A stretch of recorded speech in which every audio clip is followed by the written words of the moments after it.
오늘도 하나님 앞에 나오며 빈손으로 나오지 아니하고 예물을 드리는 손길들이 있습니다. 주께서 기억하시고 그 예물을 기뻐 받아주옵소서. 무엇보다도 남편의 간 회복을 위해서 기도하는 당신의 딸이 있습니다. 하나님 기억하여 주시고 하나님 그 몸의 건강을 지키시고 그 육신을 지켜주시사 하나님 앞에서 그리고 세상 앞에서 근심될 일보다 감사할 일이 많게 하여 주시옵소서. 하나님 오늘 예배합니다. 변론의 날, 두 번째 날인 이 고난주간을 맞이하는데 내가 무엇을 화라 여기는지 무엇을 복이라 여기는지 분명히 아는 사람 되게 하시고 하나님이 바라고 원하시는 그 바른 길로 나갈 수 있는 우리가 되게 하여 주시옵소서. 때가 악하여 마지막 때를 살아가고 있습니다. 이 마지막 때 근신하고 깨어 기도하는 자들 되게 하여 주시고 이 마지막 때에 참된 복을 누릴 수 있는 저들 되게 하여 주시옵소서. 오늘도 감사합니다. 고마우신 예수님 이름으로 기도드립니다. 아멘. 아멘. 오늘은 베드로전서 4장 말씀 같이 봅니다. 베드로전서 4장 7절에서 11절 말씀이 됩니다. 신약성경 381페이지 전후에 있고요. 베드로전서 4장 7절에서 11절. 베드로전서 4장 7절에서 11절 우리 같이 한 목소리로 읽도록 합니다. 만물의 마지막이 가까이 왔으니 그러므로 너희는 정신을 차리고 근신하여 기도하라. 무엇보다도 뜨겁게 서로 사랑할지니 사랑은 허다한 죄를 덮느니라. 서로 대접하기를 원망 없이 하고 각각 은사를 받은 대로 하나님의 여러 가지 은혜를 맡은 선한 청지기 같이 서로 봉사하라. 만일 누가 말하려면 하나님의 말씀을 하는 것 같이 하고 누가 봉사하려면 하나님이 공급하시는 힘으로 하는 것 같이 하라. 이는 범사에 예수 그리스도로 말미암아 하나님의 영광을 받으시게 하려 함이니 그에게 영광과 권능이 세세에 무궁하도록 있느니라. 아멘. 아멘. 오늘은 히브리서 13장에서 베드로전서 4장까지 보는 날이고요. 히브리서 13장부터 우리 같이 한번 나누도록 합니다. 오늘은 주께서 변론의 날이라 얘기하시며 화 있을진저 그리고 복 있는 자들에 대해서 말씀하신 고난주간 두 번째 날이 됩니다. 13장 히브리서 13장 368페이지 전후에 있습니다. 찾으셨나요? 예, 히브리서 13장은 우리에게 히브리서의 마지막으로 참된 예배는 무엇인가를 얘기합니다. 말씀드린 대로 히브리서는 세례 교육서입니다.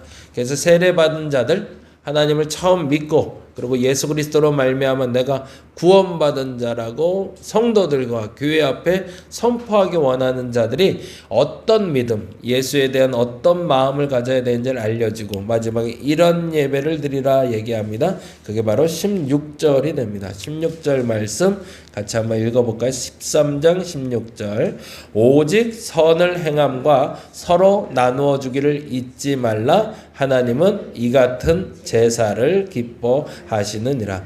결국에는 구원받은 자로서 우리가 무엇을 해야 되는가라고 말씀하실 때 참된 예배를 드려야 되는데 그 예배는 단지 예배당에 나와서 찬양하고 기도하고 말씀 듣는 것으로 맞춰지는 것이 아니라 예배의 기쁨의 마무리는 선을 행하고 서로 나누어 주기를 잊지 않는 것이다 라고 이야기합니다.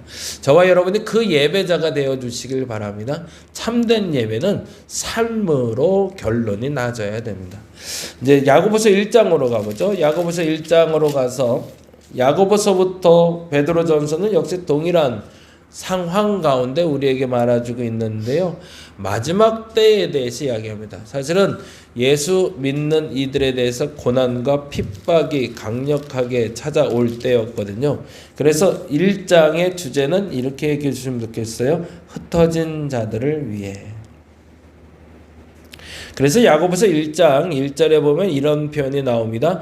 하나님과 주 예수 그리스도의 종 야고보는 흩어져 있는 12지파에게 문안하노라 라고 표현이 나오고 있습니다.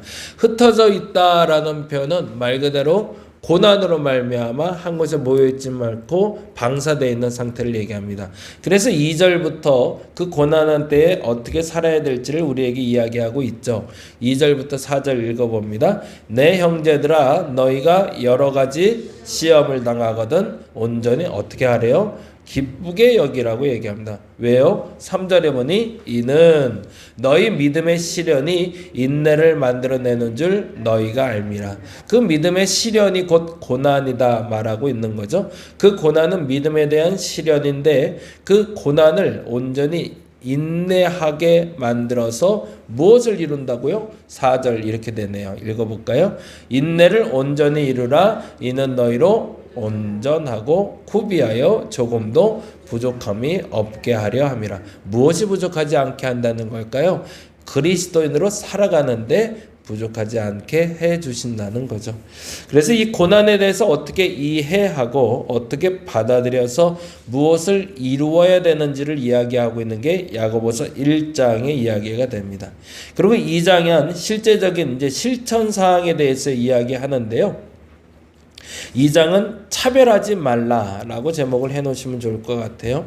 그러면서 2장 1절에서 4절까지 그 차별의 예를 들며 부유한 자와 가난한 자의 비유를 들고 있습니다. 1절 한번 같이 읽어보겠습니다. 내 형제들아 영광의 주 곧 우리 주 예수 그리스도에 대한 믿음을 너희가 가졌으니 뭐하래요? 사람을 차별하여 대하지 말래. 그 예를 다음과 같이 들고 있네요. 2절 만일 너희 회당에 금가락지를 끼고 아름다운 옷을 입은 사람이 들어오고 또 남루한 옷을 입은 가난한 사람이 들어올 때에 3절 너희가 아름다운 옷을 입은 자를 눈여겨보고 말해 여기 좋은 자리에 앉으소서 하고 또 가난한 자에게 말하되 너는 거기 서 있는 내 발등상 아래 앉으라 하면 4절 너희끼리 서로 차별하여 악한 생각으로 판단하는 자가 되는 것이 아니냐라고 이야기하며 가난한 자와 부한 자의 기준으로 교회는 나뉘어지는 것이 아니라 믿음이 있는 자와 없는 자의 기준이라는 걸 이야기하고 있죠. 그래서 진정한 차별이 무엇인지를 알아야 된다. 그리고 진정한 공평이 무엇인지를 알아야 된다. 차별하지 말라라는 얘기를 2장 전체를 통해서 우리에게 들려주고 있습니다. 그래서 마지막에 그 차별하지 않는 것에 대해서 이야기하며 하는 얘기가 26절이에요. 26절 같이 읽어볼까요? 2장 26절 영혼 없는 몸이 죽은 것 같이 행함이 없는 믿음은 죽은 것이라. 뭐하는 거 차별하는 것이 행함이 없는 거죠. 그죠? 차별하지 않는 것이 행함이 있는 믿음이 되는 거죠. 차별하지 않는 행함이 있는 믿음으로 살아야 된다고 결론을 내고 있습니다. 3장은 너무 중요한 단어가 나오고 있는데 혀를 주의하라라고 이야기합니다. 혀를 주의하라. 말에 대한 실수를 이야기하고 있습니다. 그러면서 2절에서 5절까지 온갖 혀에 대한 이야기로 쭉 1절부터 12절까지 나오는데 그중에 2절부터 다음과 같은 얘기가 나옵니다. 3장 2절 우리는 다 실수가 많으니 만일 말에 실수가 없는 자라면 곧 온전한 사람이다. 거기다 줄을 쳐주시죠. 말에 실수가 없는 자라면 곧 온전한 사람이다. 저는 이 말을 믿습니다. 온전해지기 위해서가 아니라 저 사람이 바른 사람, 믿을 수 있는 사람, 진짜 그리스도인이다 라고 할 때 그 완성은 말에 실수가 없는 겁니다. 교회에서의 대부분, 가정에서의 대부분의 가장 큰 상처의 시작은 말에서 시작이 되거든요. 그래서 이렇게 얘기하고 있네요. 능히 온 몸도 굴레를 씌우리라 얘기하며 3절 읽어볼까요? 우리가 말들의 입에 재갈을 물리는 것은 우리에게 순종하게 하려고 그 온몸을 제어하는 것이라. 또 배를 보라. 그렇게 크고 광풍에 밀려가는 것들을 지극히 작은 키로서 사공의 뜻대로 운행하나니 이와 같이 혀도 작은 지체로 돼 큰 것을 자랑하도다. 보라 얼마나 작은 불이 얼마나 많은 나무를 태우는가 라면서 계속 혀에 대한 이야기, 말에 대한 이야기를 하고 있습니다. 저와 여러분의 말이 실수가 없어야 된다는 이야기를 하고 있고요. 그리고 4장에선 정욕을 제거하라라고 해놓으시면 좋을 것 같아요. 2절에서 3절에 보면 다음과 같은 이야기가 나옵니다. 4장 2절 3절 너희는 욕심을 내어도 얻지 못하여 살인하여 시기하여도 능히 취하지 못함으로 다투고 싸우는도다. 너희가 얻지 못하면 구하지 아니하기 때문이요 구하여도 받지 못하면 뭐 때문이다? 정욕으로 쓰려고 잘못 구하기 때문이다. 그러면 욕심을 내어도 얻지 못하며 살인하여 시기하여도 능히 취하지 못한다는 말은 뭘까요? 수단과 방법을 가리지 않고 이득을 취하려고 해도 안 될 때가 있다라는 거죠. 왜? 첫째, 구하지 않기 때문이고, 둘째, 구하여도 받지 못하면 정욕 때문이다. 우리가 무엇인가를 구하고 있을 때 그 구함에 대해서 얻지 못하면 두 가지 때문이라는 거죠. 첫째, 수단과 방법을 가리지 않는다는 전제가 되는 것이 아니라 최선을 다한다는 전제로 봤을 때 최선을 다하는데도 얻지 못한 건 하나님께 구하지 않았기 때문이라는 거고, 또 하나는 우리가 정령으로 잘못 구하기 때문이다 라고 이야기하며 4장을 마무리합니다. 그래서 갈등의 원인은 어디서 난다고요? 정욕에서 난다고 이야기하고 있죠. 5장으로 갑니다. 5장은 인내하라 라고 해놓으시면 좋을 것 같아요. 인내해야 되는 이유를 7절과 8절에 다음과 같이 이야기하고 있습니다. 7절, 8절, 9절을 읽어보죠. 그러므로 형제들아 주께서 강림하시기까지 길이 참으라. 보라 농부가 땅에서 나는 귀한 열매를 바라고 길이 참아 이른 비와 늦은 비를 기다리라니 너희도 길이 참고 마음을 굳건하게 하라. 주의 강림이 가까우니라. 형제들아 서로 원망하지 말라. 그리하여야 심판을 면하리라. 보라 심판주가 문 밖에 서 계시느니라. 우리는 그저 이렇게 읽고 있지만 야고보서를 기록할 때까지만 해도 정말로 주님이 다음날 오실 만큼 긴박한 고난이 다가오고 있었습니다. 그리고 그때 그들은 그 끝까지 인내하며 기도해야 됨을 이야기하고 있죠. 저와 여러분이 오늘이 마지막 날이라 생각하고 살아갈 수 있으면 좋겠습니다. 그러면 오늘의 삶의 자세가 달라질 겁니다. 베드로전서로 가보죠. 베드로전서 1장으로 넘어갑니다. 역시 베드로전서는 야고보서와 동일한 시작을 우리에게 열어주고 있습니다. 그래서 역시 1장의 주제는 이렇게 잡으시면 좋을 것 같아요. 흩어진 자들을 위해. 야고보서 1장과 같은 주제가 되죠. 한번 보죠. 1절, 2절 같이 읽어봅니다. 예수 그리스도의 사도 베드로는 본도, 갈라디아, 갑바도기아, 아시아와 비두에 흩어진 나그네라고 되어 있죠. 거기다 줄쳐놓고요. 흩어진 나그네가 뭘 얘기하는지 볼까요? 2절 곧 하나님 아버지의 미리 아심을 따라 성령이 거룩하게 하심으로 순종함과 예수 그리스도의 피 뿌림을 얻기 위하여 택하심을 받은 자들에게 편지하노니 은혜와 평강이 너희에게 많을지어다. 무슨 얘기를 하고 싶은지는 여러분이 너무 잘 아시겠죠. 고난에 대한 이야기를 또 하고 있는 거죠. 너희들이 고난 때문에 지금 바로 서지 못하고 있는데 그거 너무 어려워하지 마. 이겨낼 수 있어. 그래서 야고보서와 똑같은 얘기를 하고 있습니다. 7절과 8절과 9절 볼까요? 1장 7절 9절까지 너희 믿음의 확실함은 뭐래요? 불로 연단하여도 없어질 금보다 더 귀하여 예수 그리스도께서 나타났을 때 칭찬과 영광과 존귀를 얻게 할 것이라. 어떻게 해요? 8절 예수를 너희가 보지 못하였으나 사랑하는도다. 이제도 보지 못하나 믿고 말할 수 없는 영광스러운 즐거움으로 기뻐. 그 영광스러운 즐거움은 뭘 얘기할까요? 고난을 얘기하고 있죠. 우리가 기뻐한다라고 얘기할 땐 나에게 좋은 것이 주어졌을 때 기뻐할 수 있잖아요. 그러면 세상에서 가장 좋은 것은 뭘까요? 우리 주님과 함께 하는 거죠. 그래서 그 고난의 때를 기뻐할 수 있는 이유는 그 고난의 때에 더 많이 주님이 나와 가까이 계심을 알 수 있기 때문에 그렇습니다. 세상이 나를 버린다 해도 주님이 나를 기억하신다고 말씀하신 것처럼 그 고난의 때 우리가 기뻐한다. 그것이 즐거움이라고 말할 수 있는 이유는 내가 고난을 당하기 전보다 고난을 당할 때 더 깊이 주님을 알아가기 때문인 거죠. 그래서 베드로전서도 동일하게 그 영광스러운 즐거움을 기뻐하라고 얘기합니다. 그리고 9절에 마지막에 이렇게 얘기하죠. 믿음의 결국 곧 영혼의 구원을 받음이라 라고. 저와 여러분에게 닥쳐올 고난 그리고 지금 당하고 있는 어려움에 대해서는 검증을 하셔야 됩니다. 내가 어려움을 당하는 이유가 내 잘못 때문이라면 그 대가를 치르는 것으로 내가 감당해내야 되고요. 그것이 만일 주님을 믿음으로 말미암아 오는 고난이라면 영광스러운 그 즐거움에 참여하시며 주님과 더 가까워지시기를 간절히 바랍니다. 2장에서는 그 고난의 모범이 되신 분을 이야기합니다. 그래서 고난의 모범 예수 그리스도라고 해놓으시면 좋을 것 같고요. 고난의 모범 예수 그리스도. 그래서 21절에서 25절에 그 고난의 본을 보여주신 예수님에 대해서 이렇게 얘기하고 있습니다. 21절에서 25절 읽어볼까요? 이를 위하여 너희가 부르심을 받았으니 그리스도도 너희를 위하여 고난을 받으사 너희에게 본을 끼쳐 그 자취를 따라오게 하려 하셨느니라. 그는 죄를 범하지 아니하시고 그 입에 거짓이 없으시며 욕을 당하실 때 맞대어 욕하지 아니하시고 고난을 당하실 때 위협하지 아니하시고 오직 공의로 심판하신 이에게 부탁하시며. 왜 그렇게 하셨을까요?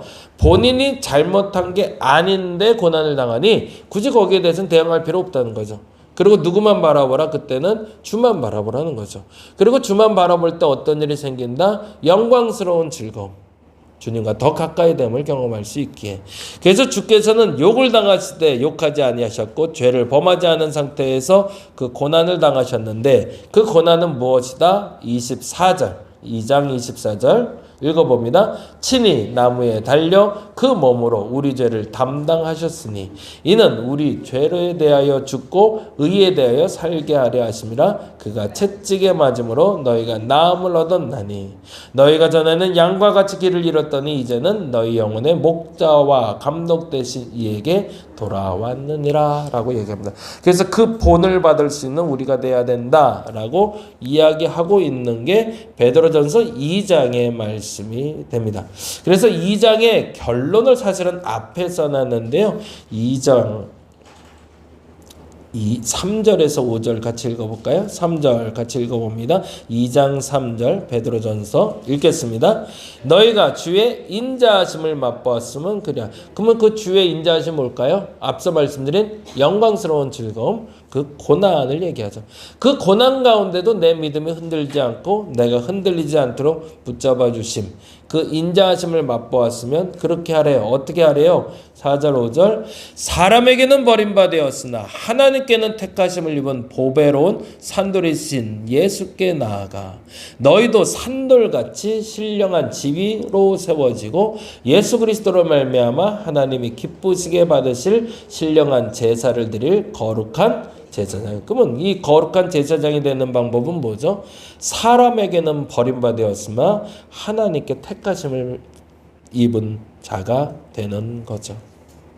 사람들이 손가락질을 한다 할지라도 그 손가락질을 하는 이유가 내 불의가 아니라 하나님을 향한 의라면 하나님은 여러분을 택하셨다 믿으시고 거룩한 산돌이 되어 거룩한 제사장이 되라라고 베드로전서는 우리에게 알려주고 있습니다. 그래서 베드로전서 2장은 고난의 모범 예수 그리스도라고 얘기하시면 되겠고요. 베드로전서 3장으로 가보죠. 3장은 마음을 가꾸라라고 해놓으시면 좋겠습니다. 베드로전서 3장 3절에서 4절을 보죠. 3장 3절에서 4절 같이 한번 보겠습니다. 2절부터 볼까요? 2절부터 너희의 두려워하여 정결한 행실을 봄이라. 너희의 단장은 머리를 꾸미고 금을 차고 아름다운 옷을 입은 외모로 하지 말고 뭐하래요? 오직 마음에 숨은 사람을 온유하고 안정한 심령이 썩지 않을 것으로 하라. 이는 하나님 앞에 값진 것이라. 하나님 앞에 아름다운 것 하나님 앞에 값진 것은 무엇이다? 마음을 꾸미는 것이라는 거죠. 몸을 꾸미고 몸을 치장하는 것이 하나님 앞에 귀한 것이 아니라 그 마음을 꾸미는 것이 귀한 것이래요. 그러면 마음을 꾸미는 것은 뭘까요? 그게 16절에서 18절에 이렇게 얘기합니다. 16절부터 19절까지 같이 읽어볼까요? 선한 양심을 가지라. 마음을 꾸미는 건 뭐다? 선한 양심을 갖는 거네요. 그리고 또 이는 그리스도 안에 있는 너희의 선행을 욕하는 자들로 그 비방하는 일에 부끄러움을 당하게 하려 합니다. 참 재밌죠? 그 악에 대해서 악으로 대응해서 그들을 징계하고 그들을 무너뜨리는 게 선한 양심이 아니라 악한 일을 하는 이에게 너희의 선한 행동을 통해서 그들이 스스로 부끄럽게 만드는 것, 그것이 선한 양심이라는 거죠. 더 큰 사람이 되어야 된다는 거죠.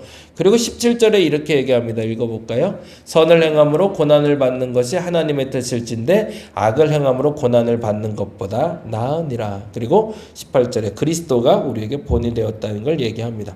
베드로전서 4장으로 갑니다. 조금 늦어졌네요. 죄송합니다. 베드로전서 4장, 오늘 마지막 장이 되는데요. 4장에는 마지막 때에라고 해놓으시면 좋을 것 같습니다. 그렇다면 우리는 그 마지막 때를 살아가는 마음은 어떤 마음이어야 되는가? 4장 7절에서 11절의 그 결론을 다음과 같이 이야기하고 있습니다. 4장 7절 읽어볼까요?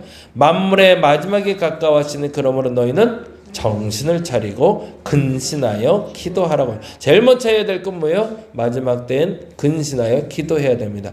그리고 뭐 해야 된다고요? 늘 말씀드리지만 기도하는 자는 기도로 마무리가 되는 것이 아닙니다. 삶의 열매가 나와야 됩니다. 어떤 열매가 나와야 되는데요? 8절 무엇보다도 뜨겁게 서로 사랑할지니 사랑은 허다한 죄를 덮느니라. 그냥 건성건성 사랑한다 말하고 끝내지 말고 진짜 뜨겁게 사랑할 수 있어야 된다. 언제? 오늘. 그리고 9절 서로 대접하는데 원망 없이 하래요. 원망 없이 하라는 건 뭘까요? 적당히 하지 말고 이왕 어차피 대접할 거 후하게 대접하라는 거죠.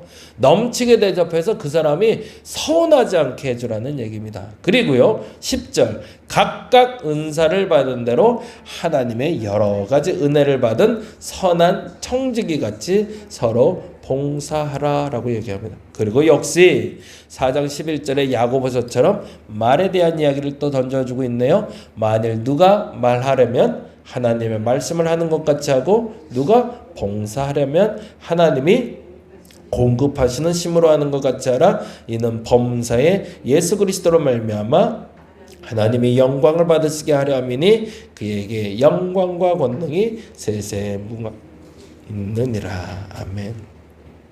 저와 여러분이 오늘이 마지막 날이다 라는 마음으로 살아갈 수 있으면 좋겠습니다. 그 시작은 기도로 시작하는 겁니다. 그리고 그 결론은 서로 뜨겁게 사랑하고 대접하되 원망 없이 하고 각각 은사대로 봉사하는 삶을 사는 겁니다. 오늘은 이 세 가지를 기도할 수 있으면 좋겠습니다. 기도로 시작하시기 바랍니다. 그리고 이왕이면 뜨겁게 사랑하시기 바랍니다. 누군가에게 섬겨주고 누군가에게 여러분이 대접하기로 했다면 어차피 대접하는 거 후하고 넉넉하게 부족함 없이 대접하셔서 그 마지막 때를 온전히 살아가는 저와 여러분 되시기를 간절히 바랍니다. 기도하겠습니다. 하나님, 시대가 악하다라고 얘기합니다. 무섭도록 악합니다. 이때에 우리는 베드로전서와 야고보서를 보며 이 마지막 달을 살아가는 심정으로 살아가게 하여 주옵소서. 무엇보다도 근신하고 깨어 기도하게 하여 주옵시고 어차피 사랑할 거 서로 뜨겁게 성도끼리 서로 뜨겁게 사랑하게 하여 주옵시고 만일 누군가를 오늘 대접하기로 결정했다면 어차피 대접하는 거 이왕이면 넉넉하고 후하게 대접해서 원망 듣지 않게 후회하지 않는 대접이 되게 하여 주옵소서. 그것이 하나님의 영광이 되는 삶인 줄 믿습니다. 그렇게 결단하고 살아가는 저들 되게 하여 주시옵소서. 감사합니다. 고마우신 예수님 이름으로 기도드립니다. 다 같이 기도하고 돌아갑니다. 하나님 임하여 주옵소서. 하나님 임하여 주옵소서.